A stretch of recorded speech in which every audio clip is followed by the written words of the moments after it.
ಹುಳಿ ಸೊಪ್ಪು ಸಾರಿಗೆ ಸೊಪ್ಪು ಫಸ್ಟ್ ನೀಟಾಗಿ ನೀರಲ್ಲಿ ಹಿಂಗೆ ತೊಳ್ಕೊಬೇಕು. ಅದಕ್ಕಿಂತ ಮುಂಚೆ ಒಂದು 5 ನಿಮಿಷ ಬಿಟ್ಬಿಟ್ರೆ ಅದರಲ್ಲಿರೋ ಮಣ್ಣೆಲ್ಲ ತೆಗೆದುಬಿಡುತ್ತೆ.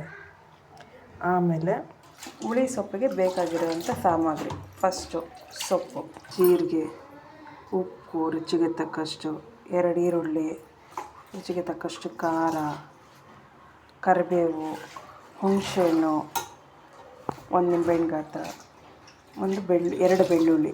ಇದು ನಮ್ಮ ಮನೆಗೆ ಎಷ್ಟು ಬೇಕಂತ ಹೇಳ್ಬಿಟ್ಟು ಜಾಸ್ತಿ ಸಾಂಬಾರು ಮಾಡ್ತಾಯಿದ್ದೀರಿ, ಅದಕ್ಕೋಸ್ಕರ ನಿಮ್ಮ ಮನೆ ಸಾಕಾಗುತ್ತೆ. ಇದು ಒಗ್ಗರಣೆಗೆ ಈರುಳ್ಳಿ, ಕರಿಬೇವು, ಸಾಸಿವೆ, ಎಣ್ಣೆ.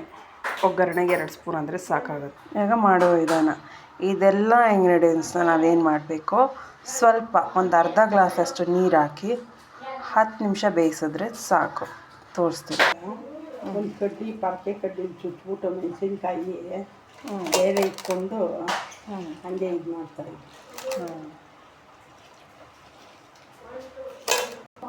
ನೋಡಿ, ಇವಾಗ ಇಷ್ಟಿರೋ ಸೊಪ್ಪು ಒಂದು ಅರ್ಧ ಗ್ಲಾಸ್ ನೀರು ಹಾಕ್ತೀರಷ್ಟೇ. ಒಂದು 10 ನಿಮಿಷ ಬೇಯಿಸಿದ ಮೇಲೆ ಎಷ್ಟಾಗುತ್ತೆ ಅಂತ ತೋರಿಸ್ತೀನಿ. ಇದಕ್ಕೆ ಜಾಸ್ತಿ ನೀರು ಹಾಕಬಾರ್ದು, ಸ್ವಲ್ಪ ಅಷ್ಟೇ ನೀರು ಹಾಕಬೇಕು. ನಿಮಗೆ ಕ್ವಾಂಟಿಟಿ ಚಟ್ನಿ ಥರ ಬೇಕಾ ಇಲ್ಲ ಸಾಂಬಾರು ಥರ ಬೇಕಾ ಅದ್ರ ಮೇಲೆ ಡಿಪೆಂಡ್ ಆಗುತ್ತೆ. ನಾವು ಚಟ್ನಿ ಥರ ಮಾಡ್ತಾಯಿದ್ದೀರಿ, ಸೊ ಬೇಯಿಸೋಕೆ ಇಡ್ತೀನಿ. ಫಸ್ಟು ಗ್ಯಾಸ್ ಅಂಟಿಸಿ,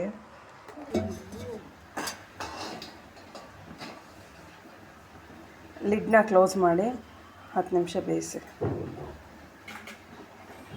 ಈಗ ಸೊಪ್ಪು ಬೇಯ್ತಾ ಇದೆ, ಬೆಂದಾದ್ಮೇಲೆ ಹೇಗಿರುತ್ತೆ ಅಂತ ತೋರಿಸ್ತೀನಿ.